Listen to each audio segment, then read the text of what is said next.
how do you make the spiritual path your own? Another way to say that is, what is progress on the spiritual path? How do you stick with the spiritual path? What's realistic? What isn't realistic? I have observed over many years that, let me find a different way to say this. Give me a moment here. You know, when I first read that Master said, in meditation you can have for yourself a portable paradise, that was a phrase that for some reason stuck in my mind. I can remember when I heard that, I was probably 19 or 20 years old. I can sort of remember where I was living. And for some reason in my mind, and don't ask me why, I decided it would take me about 5 years to develop a portable paradise. It was just like a random number. God knows where I got it. And it was just there in my head that if I meditated for 5 years, then I would sort of have access to this inner world. Suffice to say, it didn't happen. But it was sort of like, it symbolized to me as I sort of spent more time on the spiritual path, how often we make up things without them ever actually having an origin point. That we get a little bit of information and then we fill it in with a fragment here and a fragment there, and then somehow it's just some sort of subconscious habitual thing will just rise up, and then we'll just decide that something is true. And if we're fortunate on the spiritual path, part of what happens is that all those false ideas get dismantled. But sometimes what happens is we become so fixed on those ideas that they actually begin to define reality for us. When we talk a lot about attunement and the importance of attunement, one of the points that we're trying to make is that we really want to be receiving our ideas from the right source. You know, Master says in Autobiography of a Yogi that thoughts are universal, they're not individually rooted. They're merely levels of consciousness that we attune to. And that is really an extraordinarily interesting thought because our thoughts, it's an interesting thought because our thoughts tend to feel, once they're inside our head, they feel like they originate with us.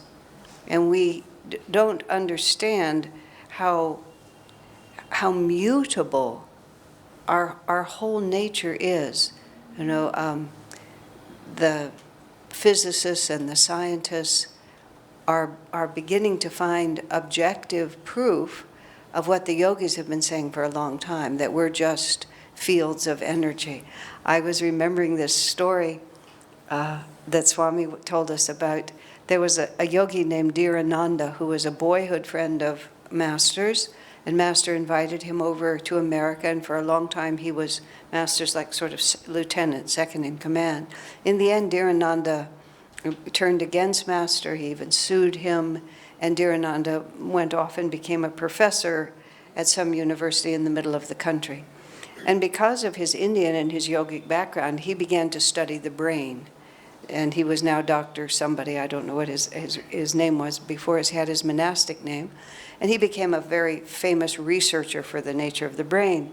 So he came over to India, and he wanted to do experiments on brain waves and just how. And so he was wanting to get yogis. He wanted to experiment with yogis.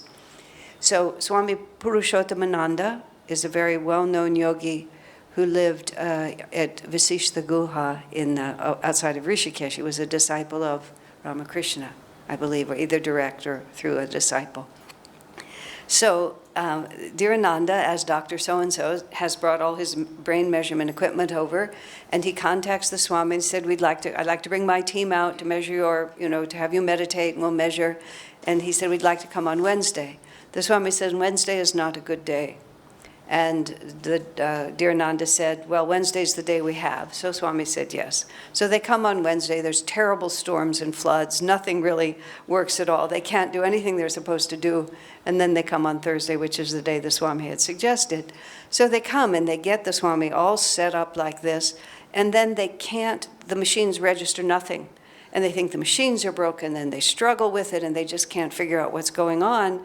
And then finally the Swami looks up at them and he says, oh, he said, you want brain waves. And then all of a sudden, all these random brain waves are registering. The machines are just, again, behaving in a crazy manner because the Swami is projecting brain waves. And then it all stops again. And the Swami just looks at them and he says, you people are just children, is what he says, like this. So there's this other complete understanding of who and what we are that the yogis and the masters have under their control. When Yogananda came to America, he had to make an impact. No one knew what he was bringing, and he had to make an impact. And he actually did a lot of miraculous things in his public lectures. He would have heartbeats. He would have doctors come up. I think I was saying this in this room, and he would have different pulses in different arms. He would stop his breath. He would do feats of strength. He would balance on the edges of two chairs and then have people try to knock him off and be unable to knock him off. And as a consequence, thousands of people came to see him. I mean, they were sort of tricks, but not really. He was just showing them that we have a potential that we don't really know. And part of that potential is the simple fact that we are not as limited as we think we are. We just feel we move through life in this very narrow sense of who we are. And it's easy to speak about, but it's very, very difficult to break that. So when Master makes that simple statement that even our thoughts do not really originate with us, all that we're ever doing is just attuning ourselves to these different levels of reality. And whatever level you attune to, then all these thoughts flood in that support whatever that level of reality is. If you've ever been with someone who was sad or even depressed, you can be in exactly the same circumstances and they'll draw nothing but reasons to feel sad, and someone else will draw all these reasons to feel happy. And if someone is determined to be sad, then they'll just keep finding reasons why they're going to be that way, and no amount of external reasoning with them will really change it. But the fact of that means that we have to be very, very careful about what we're attuning to. And this is why on the spiritual path, attunement to the Guru, attunement to this particular ray of grace, is considered to be such an important essential on the path. And this is why we tend to encourage, as much as possible, that once you've started down a certain spiritual path, that you feed yourself only things that are in tune with that vibration. And of course, there's all kinds of choices of things that we can read and that we can do. And many things people find if they read from this angle or read from that angle or so on, they'll get some sort of support for it, for their understanding. But there's a much more subtle, just sort of quality that we're looking for, which is to just be on the ray of what we're really trying to do, so that all the inspiration that comes to us takes us down the path we're trying to walk. There's a story that Dhyana gave to me, and it's printed in Swami Kriyananda's We've Known Him, which is the book I wrote about Swami before this one. And in that, Dhyana had just started studying spiritual teaching, and she was living actually in Palo Alto, the area that I live in now, but I don't think I was there at the time. And she had begun to study Reiki healing, which is something that a lot of people do, and Reiki healing has certain things to offer. If you get deep into Reiki, it begins to contradict a few points of Master's teachings, but that doesn't mean it's a bad thing, it just has its own way. So Dhyana was extremely enthusiastic about Reiki, and she had barely met Swami and was barely starting on the path, and she was talking to him about how great it was. And Swami just turned to her and he said, oh, if it's that beneficial, then I should study it, like that. And Dhyana instinctively somehow knew that that wasn't really the right answer, and said to Swamiji, oh no, why would you need Reiki? Just like that. That was the end of the conversation. Nothing else happened. Dhyana said 10 years later, when she had gotten much more deeply onto this path, that conversation, and she had stopped studying Reiki, she just lost interest in it, that conversation came back to her, and she started asking herself, what was it that she responded to Why was it that she immediately felt that he didn't need it, but she did? And she began to realize the reason she needed it is because, well, let me make it this way, that Swamiji was drawing from Master everything he needed.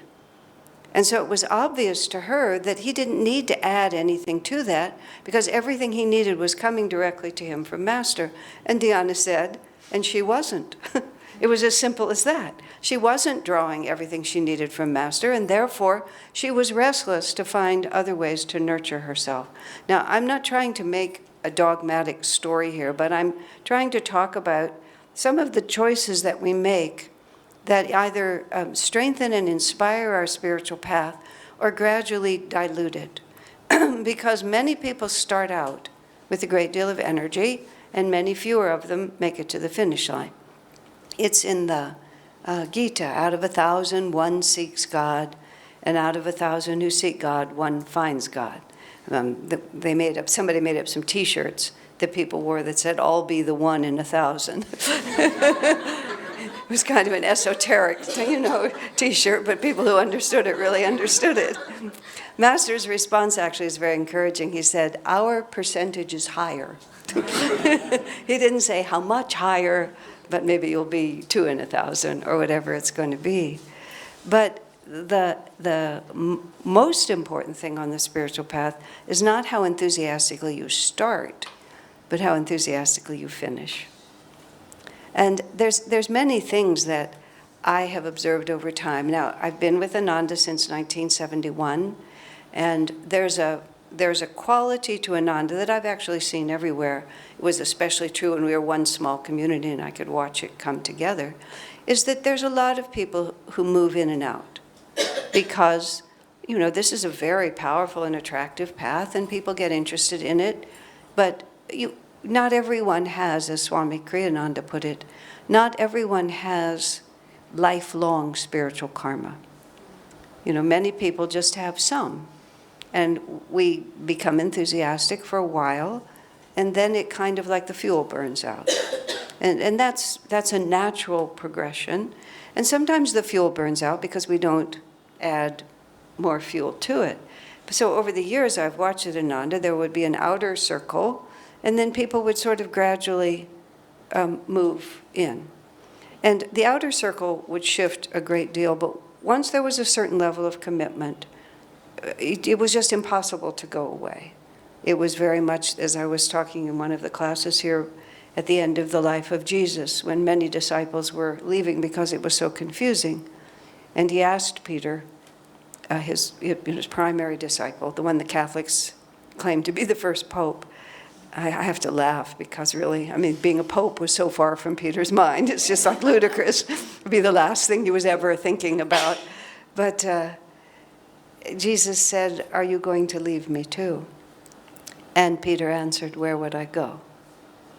So there comes a point where the unity between oneself and one's spiritual path, the unity between oneself and one's guru, it's the same as, it's just, there's just simply no way to separate it. So you can't think, how could I leave? Because where could I go? As long as I exist as your disciple, and that is the reality of it. It's beyond all rational reasons or anything like that. Just a moment now, where was I in all of this?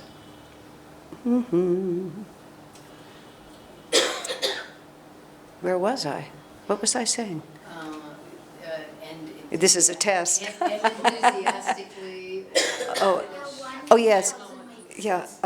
Yes, the circle. That's what I was talking about. But I always noticed that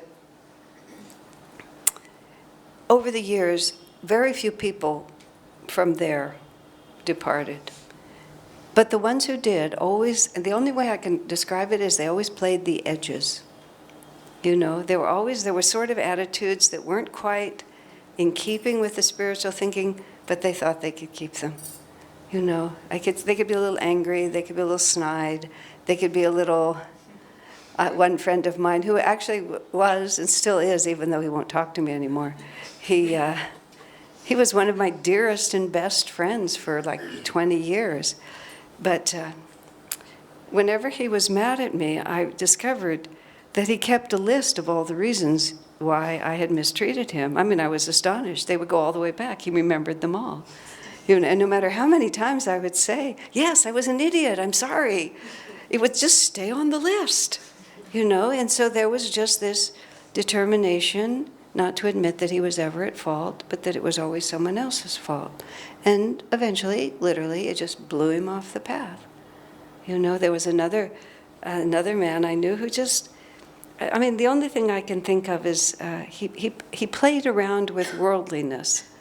He tried to be a renunciate, and I don't mean he had worldly attitudes like he liked nice clothes or nice restaurants, but he admired worldly things. He admired worldly power. He admired popular people. He was enamored of that sort of thing. And I remember once I had this conversation with this man, just casually. I was so naive at that point. And I don't know why I said it, but I said something like, Swami, I said to him, the man, I said, you know, there's just nothing in this world that really interests me. I was living way up in the forest, and it was true. Not that I didn't have lots of desires, because I do and did, but it was just sort of like the world per se didn't interest me. And he looked at me and says, oh, there's lots of things that interest me, just like that, which shocked me. I was so naive, it shocked me.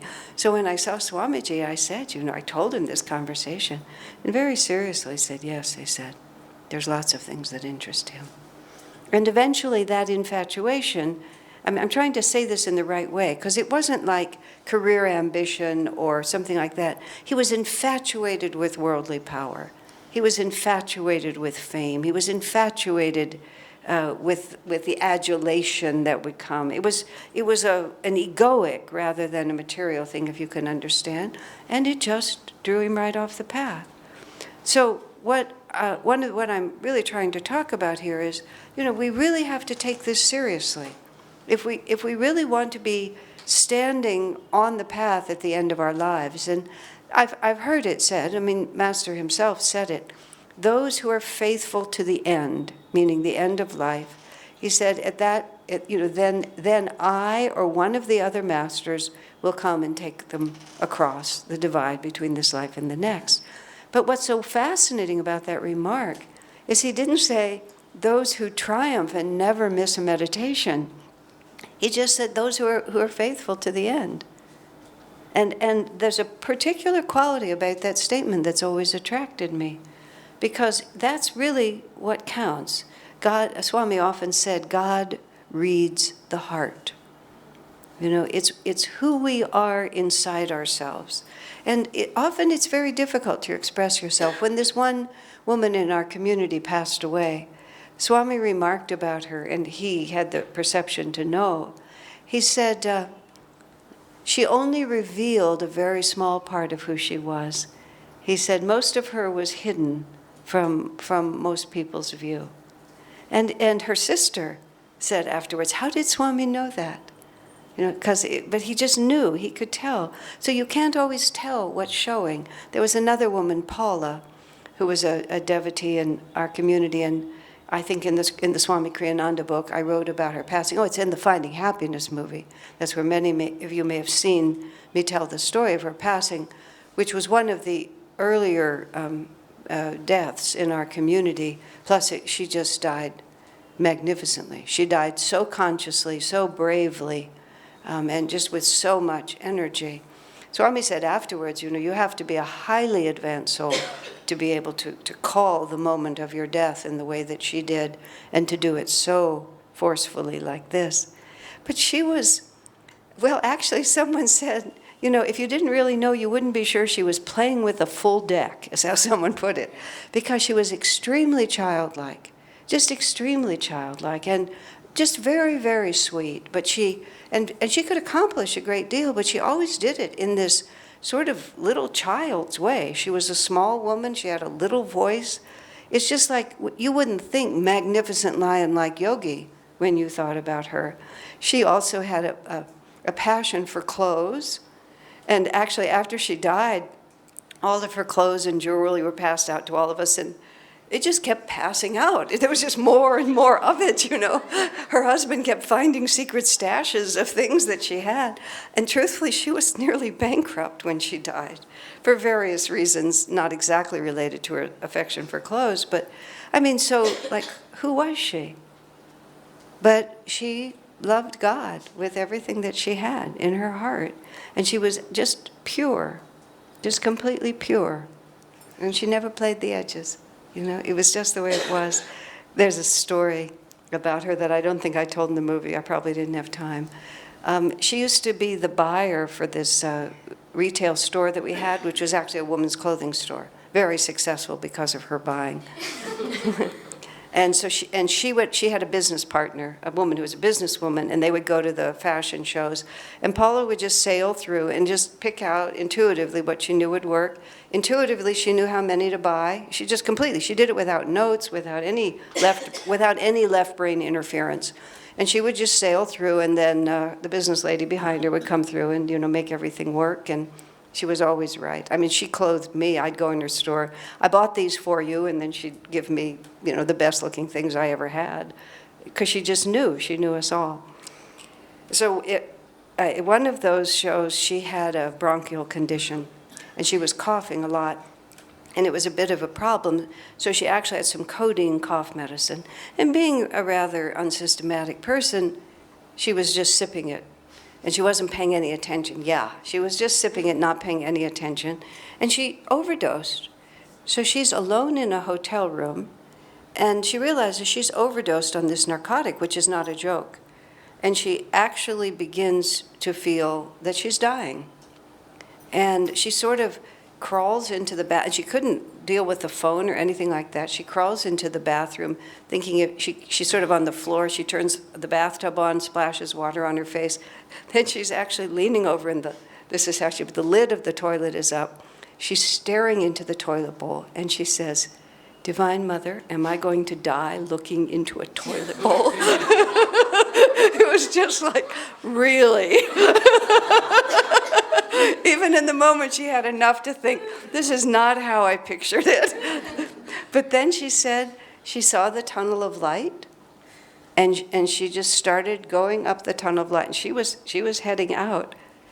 And then she remembered this outfit that she'd put on layaway, right? That she was supposed to pick up the next day. When she thought of the outfit, she came right back into her body. She said like that. Later I said, "Did you buy it?" I wonder if she bought it because it saved her life. I thought she might go buy it, but she said absolutely not. There was no way she was going to buy that. You know, it was her, well, those of you who heard me talk on Sunday, I was talking about the desire that you have that pulls you away. I mean, she was going into the light, and the concept of this outfit actually attracted her attention. You know, it's just so, we just don't know. But when it came time for her to die, there was nothing, absolutely nothing that held her back. Just for fun. There was a whole group of us there, and one friend of hers, Paula, had this relationship with coffee because this was the third time she'd had cancer, and everybody kept thinking that she could be cured by diet, which was not true. This was her destiny. So they were always trying to get her to stop drinking coffee, and she never wanted to stop drinking coffee. I mean, this is the way she was. She was just like, oh, come on, I'm not going to mess with the small stuff. So she's in literally the last hours of her life, and she's trying to finish everything. And so someone said, "Would you like a coffee?" And she started to tell him how she wanted it, and he knew. He said, "I know just what you like." So he comes back with this from wherever you go to get coffee like this, just the way she likes it. She couldn't even swallow. So she had a swab that she would stick into the swab, and then she would swab her mouth with the taste of the coffee.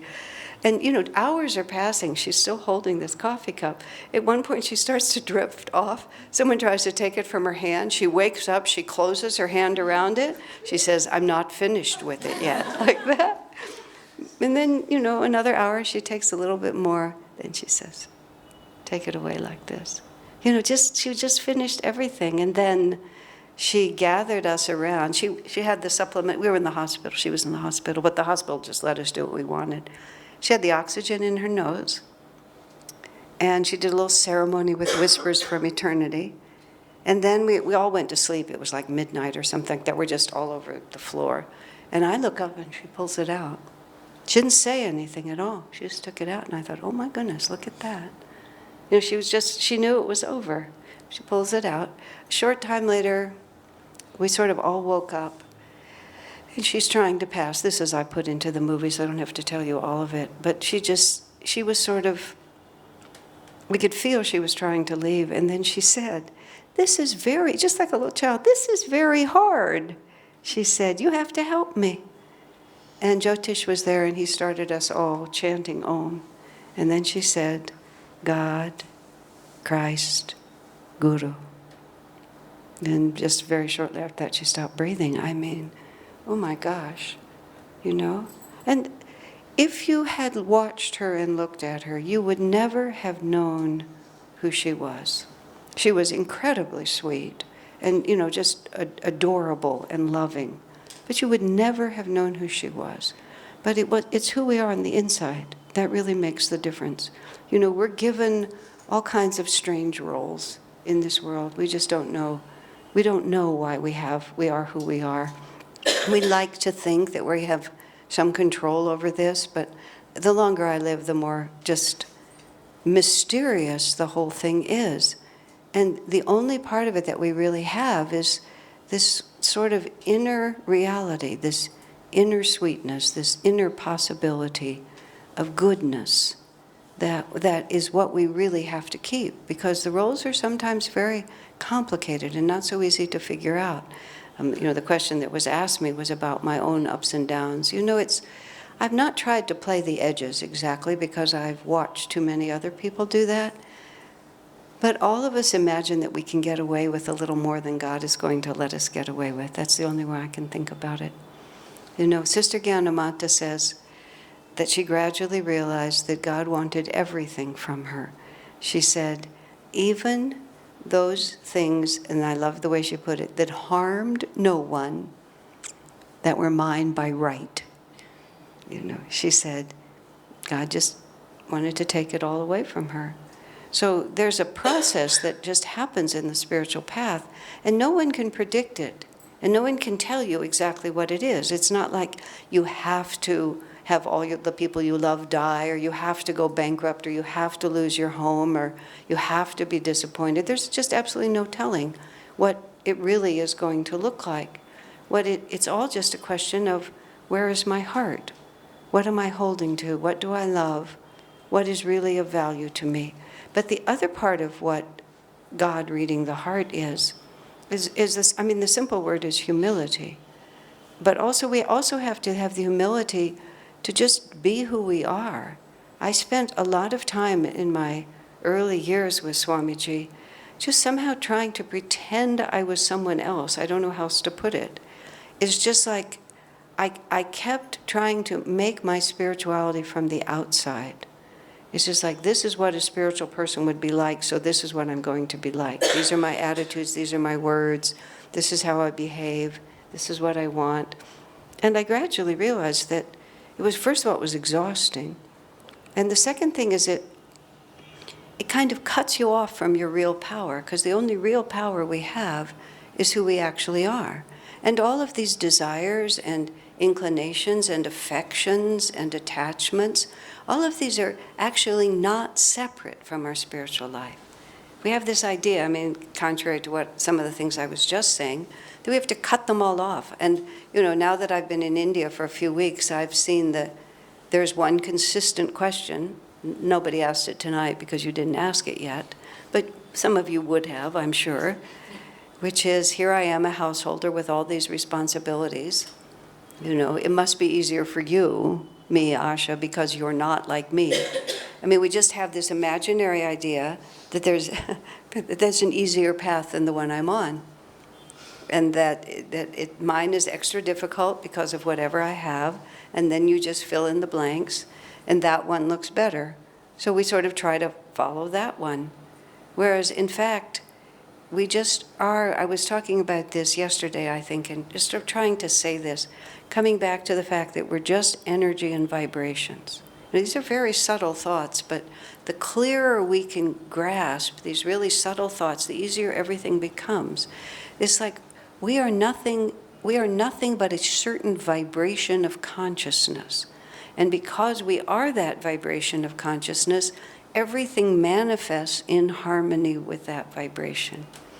This is just contrary, but this woman I knew, she was very small, smaller than me, and just puny in lots of ways. And she always bought really big cars, like trucks, or big Jeeps or something like that, so that she could look like she could hardly step into it. And I just said to her once when we were banging along in her big four-wheel drive something or another, I said, haven't you ever felt that this car is a little incongruous for who you are? And she says, this is what I feel like inside. She said like that, It's like she felt like a strong, powerful person. She actually finally said she felt she had been a big, strong man for many incarnations and had basically come to rely so much on that physical force that she was trying to balance by, being this puny little woman, but she couldn't quite lose the image in her own mind. That's just who she was. But in any case, and actually I became interested once. I traveled in India once on one of our pilgrimages, and there were like about 5 really big men on that trip, and they were all actually builders, as it happened, which as a tour leader to India a dozen times or so, I saw the Taj Mahal many times, because of course we all had to go to the Taj Mahal. The most interesting trip was when I was with those builders, because I walked around with them and they looked at the Taj Mahal from the point of view of how it was built. And it was a totally fascinating, completely different perspective than I'd ever had. One more ridiculous story from the Taj Mahal has nothing to do with anything.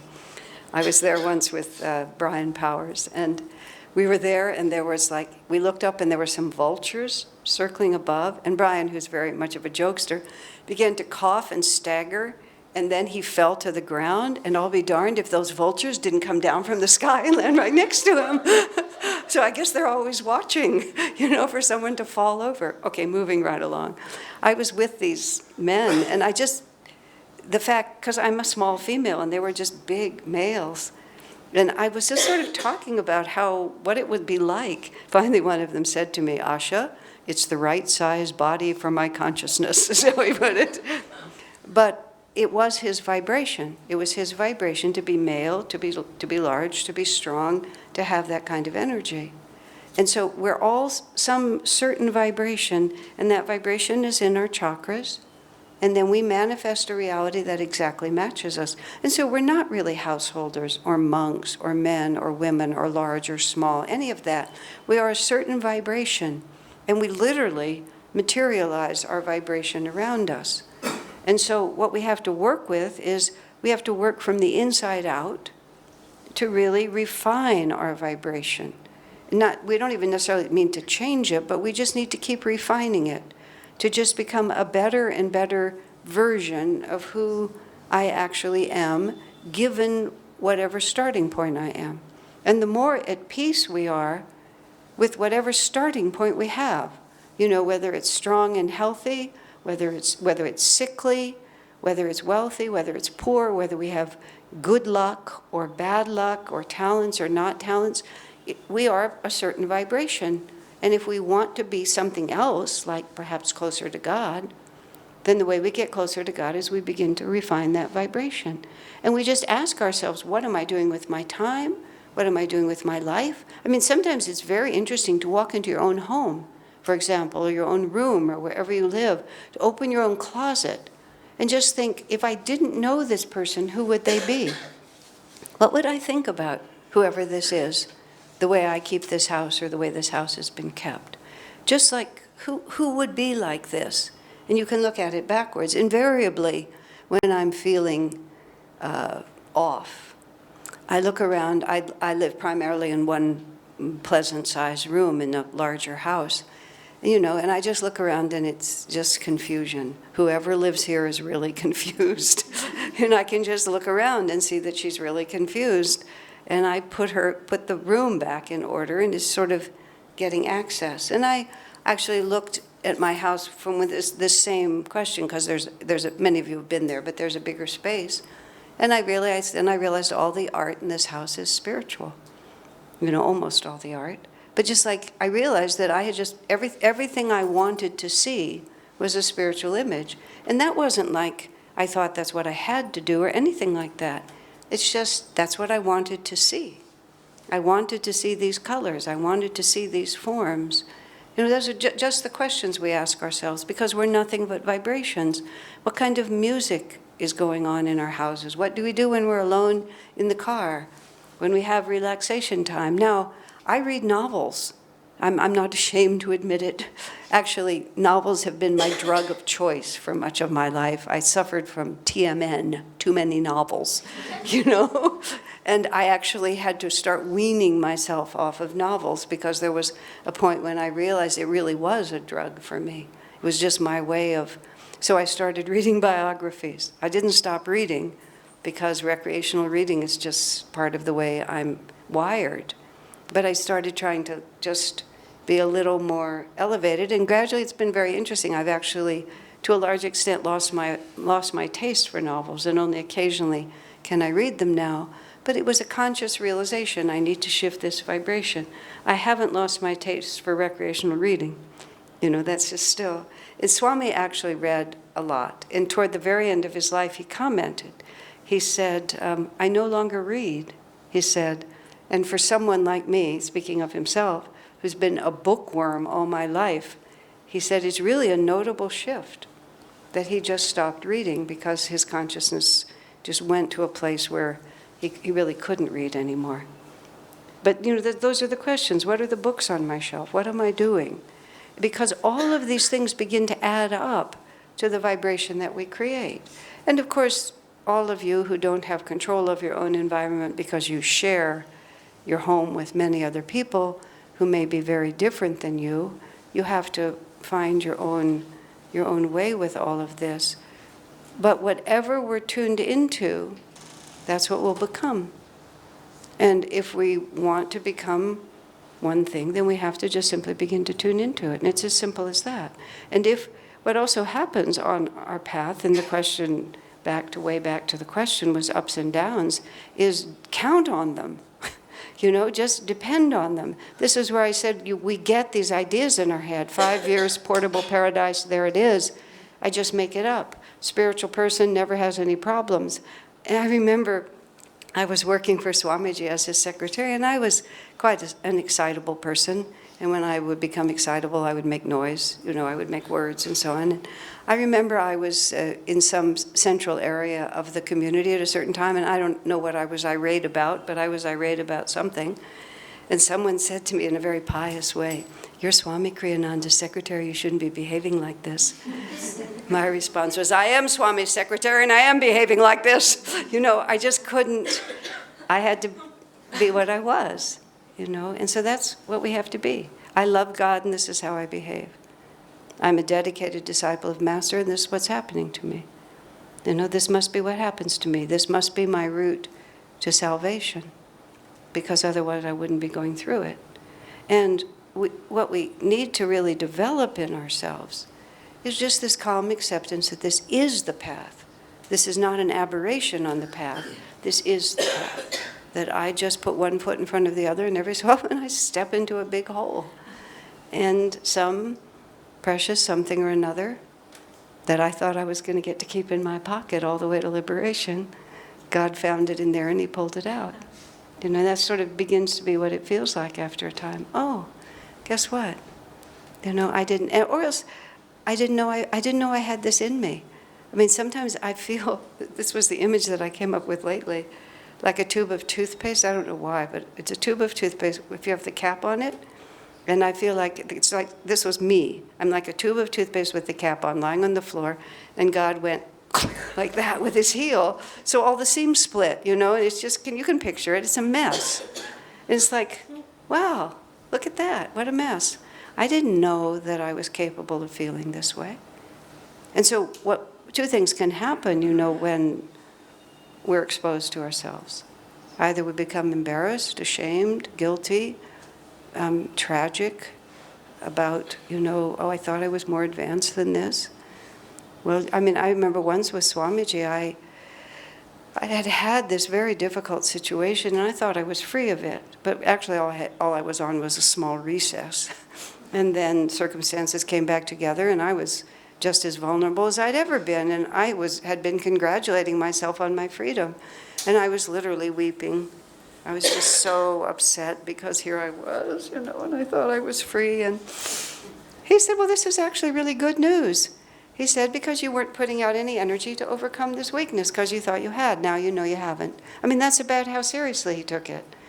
It wasn't like, oh, yes, you have a long way to go, and just nothing. It's like, well, good news. Now you can get to work. And I mean, I wasn't able quite to go to that, but I never forgot it. So whenever God puts the cap on the toothpaste and then steps on it again, and some completely unexpected bit of karma comes crashing out, the first reaction, there's always the reaction of, oh, please, really? But then the next reaction is, okay, I didn't know it was there. Why would I have wanted to keep it? And that's how you stay on the path. That's how you stay on the path, is you just remain extremely interested. You remain extremely interested in what I have left to work on, which is usually quite a lot for most of us, and how I can get through it. And then the prayer just becomes for endurance.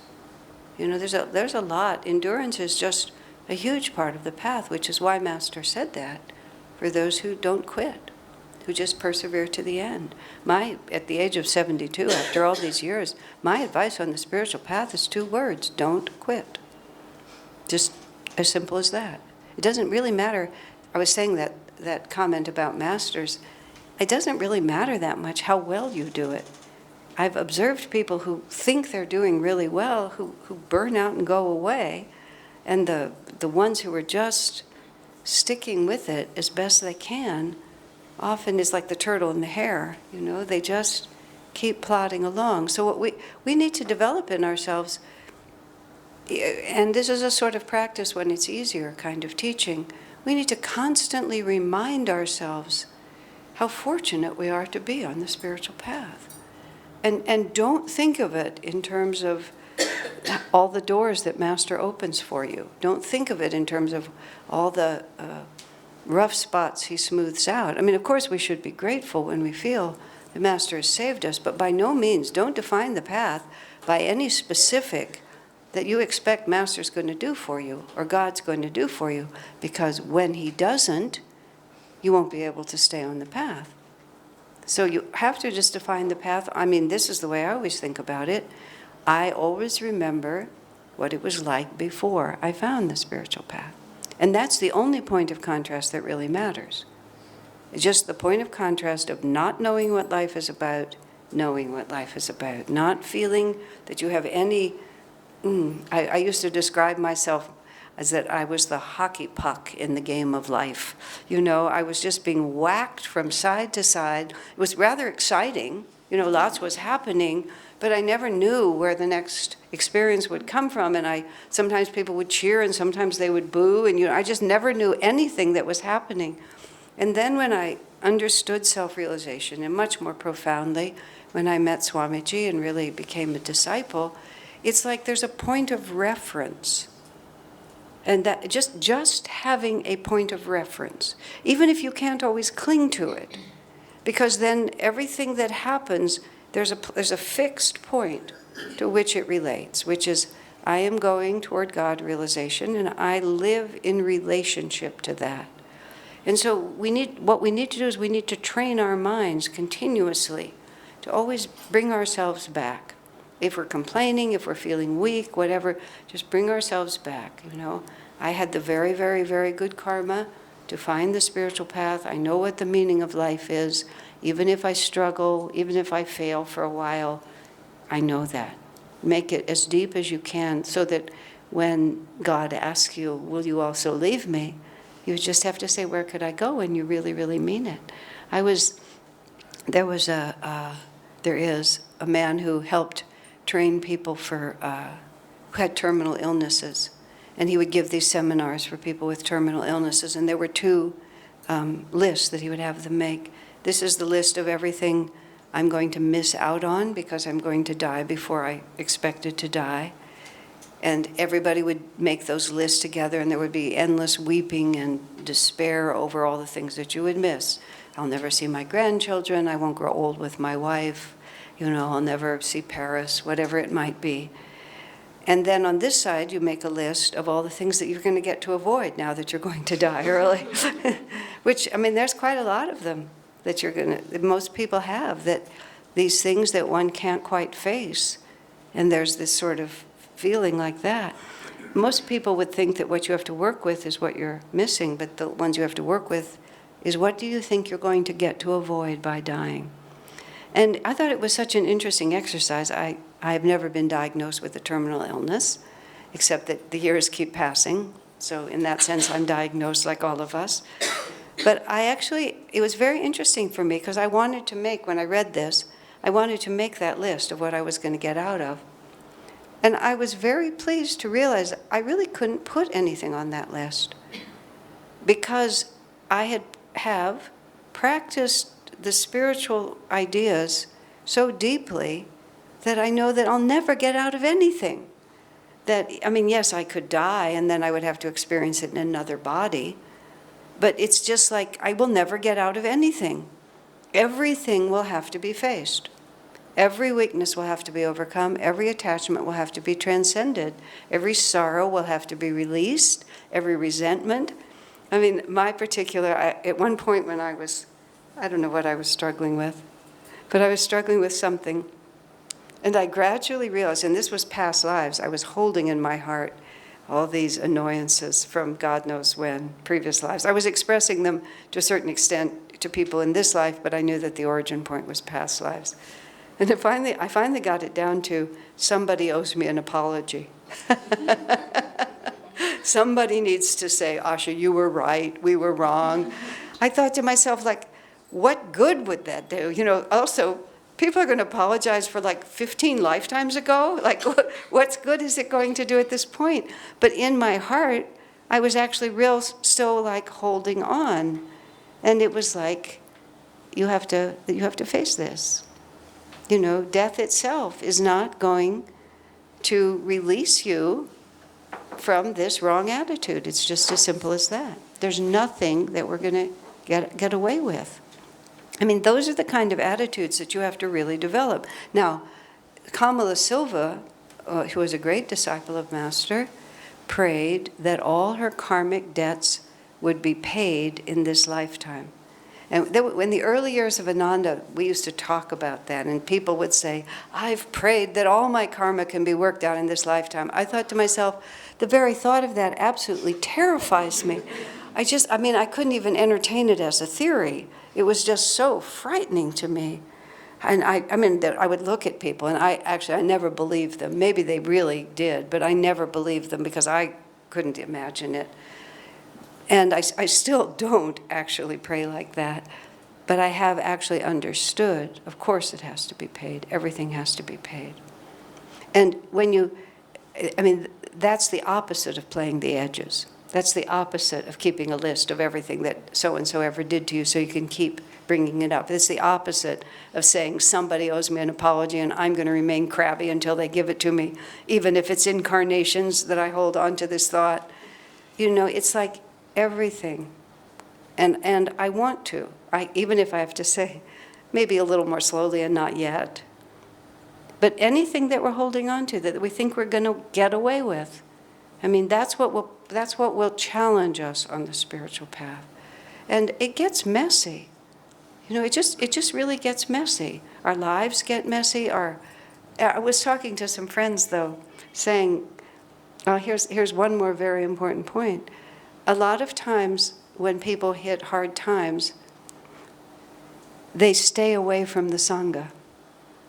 And they justify it with things like, I don't want to bring my negativity to others. Or, I'm feeling so down, But what it is your negativity persuades you to keep with it. And so the other most important thing is when times get hard, you must cling to the family. You absolutely must cling to the family. And they want to help you. Think about it. If you knew someone else was struggling and they thought, oh, I don't want to bother you. I mean, it's not like you have to come in and announce. It's not like, I mean, it could be, but it isn't like AA meetings where you get to stand up and tell your story every week. But you just bring yourself into the positive atmosphere, and your negativity will have a harder time surviving in that atmosphere. Let me just there's a thought here. Let me just, I want to catch it. It went away for a second. Oh, yes, but there's something really odd that I have noticed year after year. When you feel the worst, I mean, sometimes you look really sad, but a lot of times when you feel the worst is when people say, you look marvelous. And I actually finally figured it out when it was happening to me, is because I was so intent, on just holding myself together, that there was all this concentrated actual divine power because I was having to hold on so hard. And I've seen people who have confided in me, and I know that they're having a terrible time. And I look at them, I have to say honestly, well, I don't know what you're feeling like, but I've never seen you look better. Because there we are. We're paying the debt, we're getting free. And, so what is good, what is bad, what is suffering, what is freedom? Your mind gets completely scrambled up. And you want a single vibration. And that vibration is, God, if this is what you're giving me, this is what I want. It's fair to say I'm not enjoying it, and I wish you didn't want to give it to me. Mother Teresa of Calcutta said, God never gives us more than we can handle, but sometimes I wish he didn't trust me so much. Which, I've had to say to myself, you must think that you think more highly than I think. You think more highly of me than I think of myself. But if it's given to us, and even if we crash and burn on it, it's a process, We'll have to get over it sooner or later. And this being, how to make it your own. It's very idiosyncratic. Nobody's path is anything like yours. I mean, the room is so different. Every one of us looks so different. Nobody's path. And what is huge for one person is no particular issue for someone else. And this is just my karma, it's not yours, and this is just your karma, it's not mine. And we never know. And a lot of suffering is given to us just so we'll be compassionate. I certainly know that. Until I had some really, really, really hard times for myself, I just didn't really understand. I didn't understand what people were going through. And I gave them a lot of bad advice because I just didn't understand it. So God said, well, I think it would be nice if you had a deeper understanding. So he did the toothpaste thing on me again so that I could just feel. And then all of a sudden, oh, I see. That's what they were trying to tell me. And then your heart just gets so soft. You just become so at ease. You become at ease about yourself. You become at ease about other people. Swami had the sweetest thought. He said whenever he would see people suffering, he said the more they were suffering, the more he would realize that when they finally found God, the contrast between that bliss would be all the greater because of the suffering they were going through. So even in the moment that they were suffering, he would see the freedom that would come to them, and it would make him so unafraid of their suffering, is the word I want to use. I've had the experience and the privilege, I would say, of being with about a dozen people when they breathe their last for one reason or another. And most of them are yogis that I was with were yogis, but not all. My father was not a yogi, and a few others that weren't. But because of my understanding of the spiritual path, and actually, I know it sounds strange, but I love death. I think death is just so exquisite, and the complete letting go of everything is so magnificent. I finally realized that what my job was in many circumstances, even with yogis, because sometimes there would be other family members around, was just not to be afraid. I just wasn't afraid of people dying. And it just can completely change the atmosphere to not be afraid. And that's what we're working with about everything. We're just trying not to be afraid. And if we can offer that to others and bring that into the circumstances, I use dying, and partly because I've been at the deathbed and I've seen this happen. Master Swamiji says that every night you should let go of all your attachments and give everything back. I've never actually been able to make that one work. I just can't somehow. But because I have seen people die, I can actually visualize my death, which is sort of the same thing. And I mean, I'm going to be slightly amusing, but I sort of know how it's going to work, because I kind of know who's going to be there, assuming they don't die before me. I kind of know what the physical body begins to look like when it begins to die. I kind of know how you come in and out of awareness. I know how everybody tries to be serious, but then somebody's going to crack a joke because they're just going to. And they're going to start talking about what kind of pizza we should order, because if she doesn't die before the morning, we're going to be hungry. You know, I mean, all that stuff.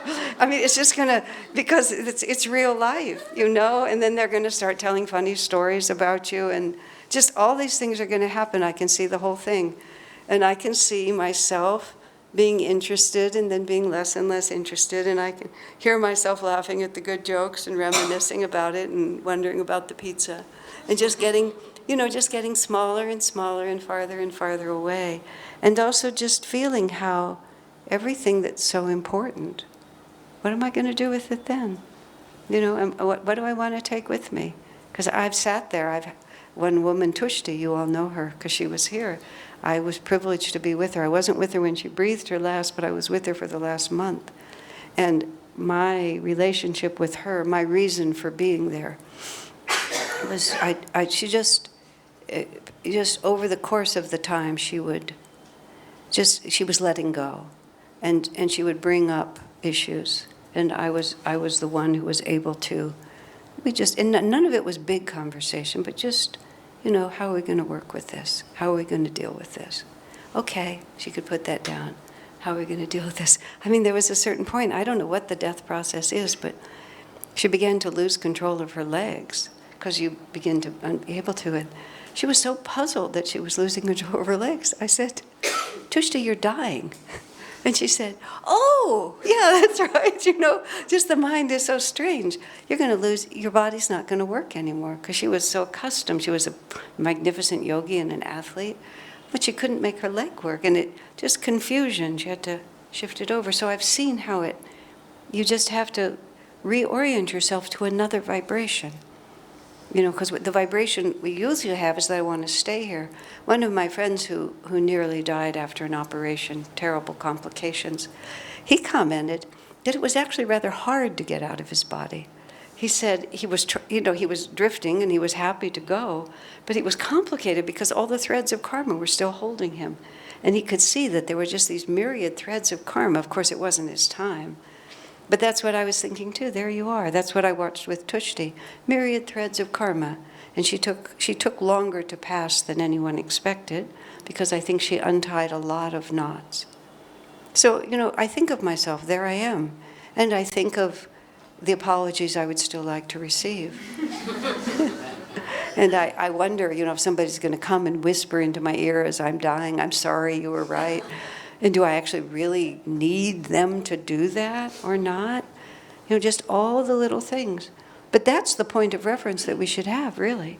I mean, any other point of reference is not going to serve us. I've always been a bit extreme in the way I deal with things. I like to push it to the last. And then even if I'm far from that point, that's still my point of reference. Because if you can solve it on the highest level, instead of just patching it, then you have solid ground to stand on. If I think that I'm going to get away with it, and I'm holding on to the idea that I'm going to get away with it, then it catches up with me.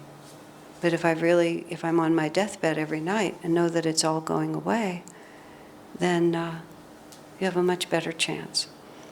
You don't have to tell anybody about this, You could freak the people out, in your house, but you're just lying there falling asleep. Just pretend it's the end. Just imagine all the things that, if you know what they are, or just imagine what they would be. And what will when I start to go in the light, what will happen? And another nice part to think about is all the good things that you've done. I love to think about my life review. Because I know it from all the movies. I don't know it from intuition, but we've all seen the movies now. And I think about, the people that I've helped, the people who've been benefited, and there's it's not an insignificant thing. All of us have helped a lot of people. And it's just a wonderful thing to think about. If I remove all the egoic involvement and, it doesn't, I've had a very public life, but everybody has done something. Maybe they painted one beautiful picture that made somebody really happy, or or sewed beautiful clothes or made beautiful environments, whatever it might be. Or took care of plants or had a puppy that you really loved. Just everything that we remember.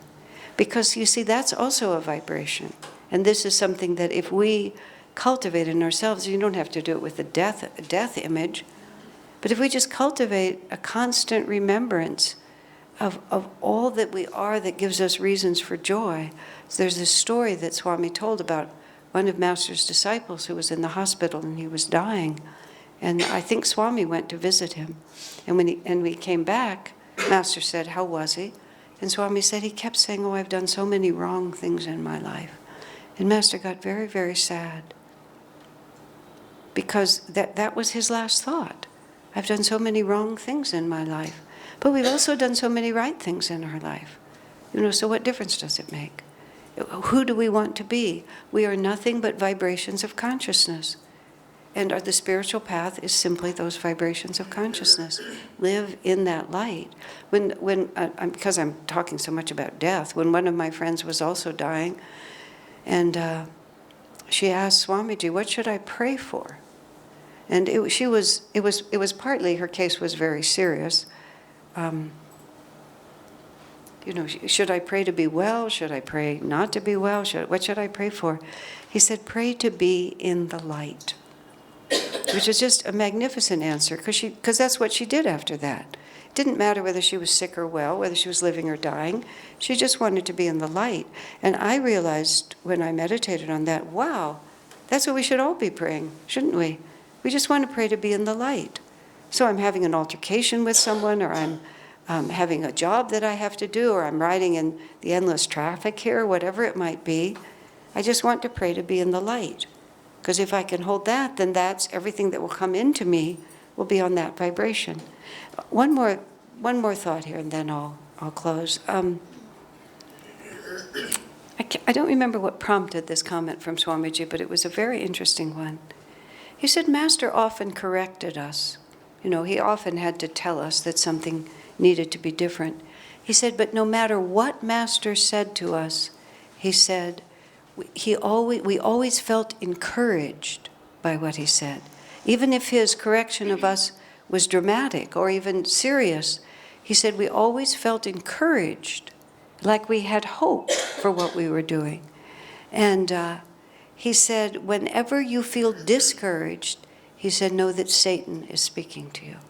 And then that was a very interesting template that I've used ever since that, I heard him say that.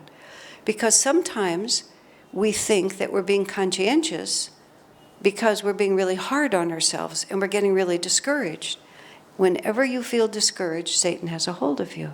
Because whenever Master corrected us, we always feel encouraged by it. I was in Assisi last year, and I was giving a satsang, and someone asked what the meaning of Asha is, which you all know, it means hope. They didn't know, so I said that. And then a little while later, there were some written questions, and somebody had written the question, if you could sum up what you've gained on what the spiritual path means to you in one word, what would that be? And I thought, oh, that's an interesting question. I sat there and thought about it. I said, Asha. And it was a coincidence that it's my name. Not a coincidence, because Swami gave me the name. But it's the first time I had put that together. Because what the spiritual path gives you is hope. So at any point where you're beginning to lose that hope, what you have to say to yourself is, this is not the spiritual path. Because the spiritual path is hope. I have a cute way of saying it. If this is not the happy ending of my story, it is not the ending of my story. Because it's going to go on, and all of the difficulties will resolve into bliss, and the story will be all that more magnificent because when we finally get there. So That's a vibration in the universe, is a vibration of hope. And that's how the masters see us. They don't have any doubt that we can do it. They don't have, even more, they don't have any doubt that we will do it. And here's one more interesting idea. I was sharing this with a smaller group. An avatar is a jiva just like us. You know, that's the power of the avatar, is that he's just like us. He's just finished the job that we're doing. So this means when you take Master, who said he remembered all the way back to being a diamond, that means that the entire distance from being a diamond to being an avatar, Paramhansa Yogananda walked it. Jesus Christ walked it. Krishna walked it. Rama walked it. Every one of them walked it, which meant at some time in that span, whatever vibration of consciousness we're on, they were on it. So when you pray to Master, you know, I'm such a mess, help me with this, whatever it might be, it's not merely that he has compassion for it. He's been there, he's done that. You know, that was, Swami never liked slang, but he liked that one. Been there, done that. He liked that one. He would say it. Whenever Swami would use slang, this was the funniest thing, he rarely used it. You would realize that the vibration of slang is not uplifting, because it would be so in such contrast to his consciousness. But I remember once he described a situation. It's very, very difficult. He said, in fact, I would call it, and then he paused, the pits. He said like that. And it was hilarious, because coming from him, that phrase, it just became so ludicrous, and you, of course, never wanted to use it again. The other thing, just as funny, was whenever Swami had a T-shirt that he wore to sleep in, because it was very soft cotton, and it had some kind of a logo on it. And every once in a while, you'd see him just walking around. I would see him walking around, and he would walk around with this logo. It was like for a restaurant, actually a restaurant that had belonged to a friend. But the contrast, just like him committing his entire aura to this logo.